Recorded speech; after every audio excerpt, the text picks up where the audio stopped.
Durante o seu ministério, Jesus fez diversos milagres impressionantes. Jesus mostrou verdadeiramente o poder do próprio Deus em sua vida, em cada um dos seus sinais. Esses milagres demonstravam a capacidade divina do Senhor. É difícil dizer qual o mais impressionante dos milagres, mas eu quero olhar para um deles. Em Marcos capítulo 2, dos versículos 1 a 12, onde Jesus curou um homem paralítico, que talvez é um dos milagres que mais demonstra a divindade e o poder de Jesus. Nessa mensagem vamos olhar para esse milagre e tentar refletir em dois pontos importantes aqui. Além do fato de que Jesus é Deus e que Jesus é todo-poderoso, eu quero olhar também para aquilo que Jesus considerava prioridade no seu ministério e no serviço que ele buscava oferecer aos seres humanos. Então vamos olhar para o milagre, Marcos 2, a partir do versículo 1, que diz que Jesus estava em Cafarnaum.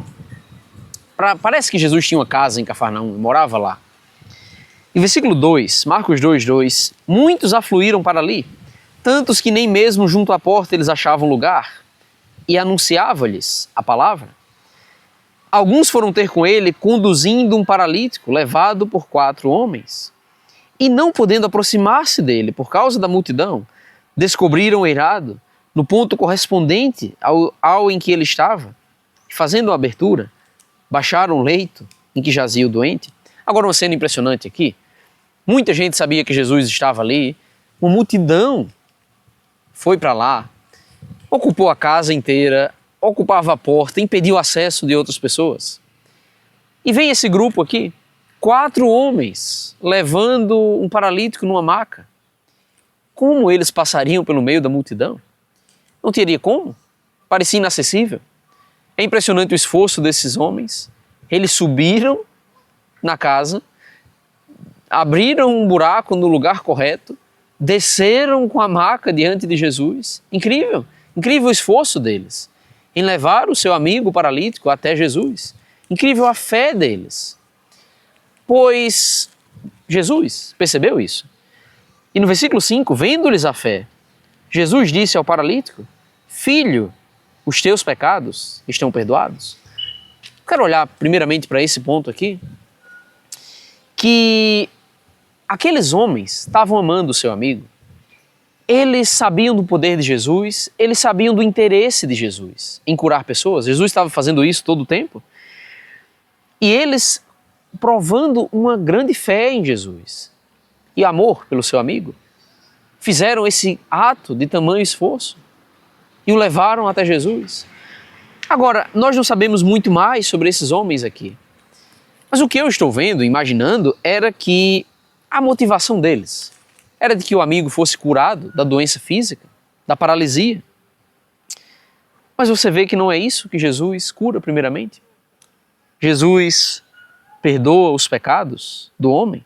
Jesus, ao invés de curá-lo da enfermidade física, olhou para o maior problema daquele homem, o problema espiritual. Sabe que a maior doença que nós carregamos, que causa o maior dano na nossa vida, que vai nos condenar eternamente, é o pecado. Foi para essa doença que Jesus veio, para curar essa doença. Jesus atendeu a maior necessidade daquele homem. E assim Jesus ensinou para os seus amigos, inclusive, o que era prioridade, que havia um problema maior do que a paralisia. O texto não diz se eles ficaram decepcionados com Jesus, mas é possível que algumas pessoas ficassem, que algumas pessoas pensassem: mas mestre, nós gostaríamos que o Senhor curasse a doença física. Até hoje, pessoas podem se aproximar de Jesus com as intenções erradas, com o interesse errado. Talvez pensando em receber uma grande bênção material, uma grande bênção física, de obterem mais dinheiro, mais saúde, etc. Isso aconteceu no ministério de Jesus, pessoas mais interessadas no que ele teria a oferecer em termos terrenos e materiais do que espirituais. A gente não deve ter essa atitude diante de Cristo?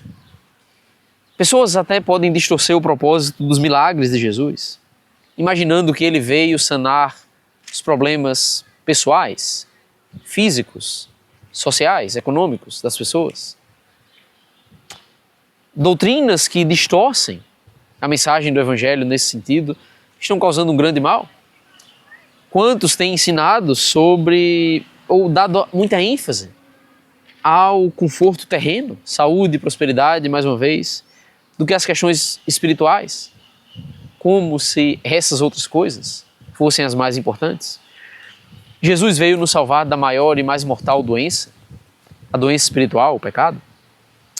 E por mais que esse paralítico sofresse com a doença física, não mudava o seu maior problema. Que bom que Jesus não se confundia nesse sentido, claro que não. Agora, o texto continua. E a segunda coisa que eu quero dar ênfase aqui é na reação dos religiosos a Jesus e no que ele faz na sequência. Versículo 6 diz que alguns dos escribas estavam assentados ali e arrazoavam em seu coração. Por que fala ele deste modo? Isto é blasfêmia. Quem pode perdoar pecados, senão um, que é Deus? Agora, o raciocínio deles tem alguma lógica. Não é totalmente absurdo o ponto que eles estão pensando aqui. De fato, pense sobre isso. Nós só podemos perdoar as ofensas que são contra nós. Eu posso perdoar pecados, crimes, coisas que pessoas fazem contra mim. Mas pecados são ofensas contra Deus. Eu não tenho como perdoar pecados de ninguém. Eu não sou Deus. E de fato, para um homem proferir isso, é uma grande blasfêmia. Está se colocando no lugar de Deus. Então dá para entender o raciocínio deles. O problema é que tem um grande erro nisso. Jesus é Deus. E eles não estavam reconhecendo a divindade de Jesus. Agora, Jesus começou a mostrar que ele era Deus. Ele já havia demonstrado isso perdoando pecados. Ele começou a realizar alguns milagres aqui. Primeiro, Jesus leu o pensamento daqueles homens. Jesus começou a indagá-los de coisas que eles não estavam verbalizando, mas só pensando. E isso já os deixaria em choque, já mostraria, só Deus faz isso, é claro. Mas Jesus vai desafiá-los. Jesus fala, qual é mais fácil? Dizer ao paralítico, estão perdoados os teus pecados? Ou dizer, levanta-te, toma o teu leito e anda? Ora, para que saibais que o Filho do Homem tem sobre a terra autoridade para perdoar pecados, disse ao paralítico, eu te mando, levanta-te, toma o teu leito e vai para a tua casa. Como em todos os milagres de Jesus, a cura foi instantânea. O homem levou nas suas mãos o leito que o trazia antes. Todos ficaram impressionados, todos adoravam o Senhor depois daquilo.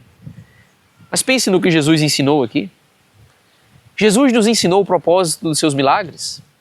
Os milagres confirmavam a palavra. O ponto principal estava no que Jesus ensinava, na palavra que ele pregava.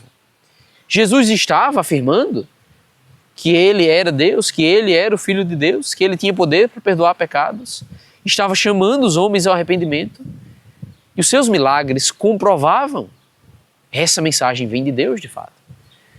Tem sido assim em toda a história bíblica, os milagres confirmam a palavra revelada. Quando Jesus curou fisicamente aquele homem, ele provou que sua palavra era verdadeira. É interessante o desafio que ele coloca. O que é mais fácil? Eu fazer o milagre invisível de perdoar pecados? Não tem como você verificar isso. Não tem nada visível, tangível, exterior nisso. Ou um milagre que as pessoas teriam condições de provar, de visualizar, curar o homem. Jesus curou. Jesus realizou o milagre visível para mostrar o seu poder no milagre invisível de perdoar pecados. Ele mostrou sua autoridade de perdoar pecados e demonstrou a sua divindade aqui. Nós temos que confiar nisso. Temos que confiar que Jesus, de fato, é Deus e temos que confiar no seu poder para perdoar pecados. Podemos nos achegar a Ele com confiança que Ele vai nos limpar, nos purificar de todo e qualquer pecado que tenhamos cometido ou que estamos cometendo. Vamos confiar no poder de Jesus? Vamos nos submeter a Ele.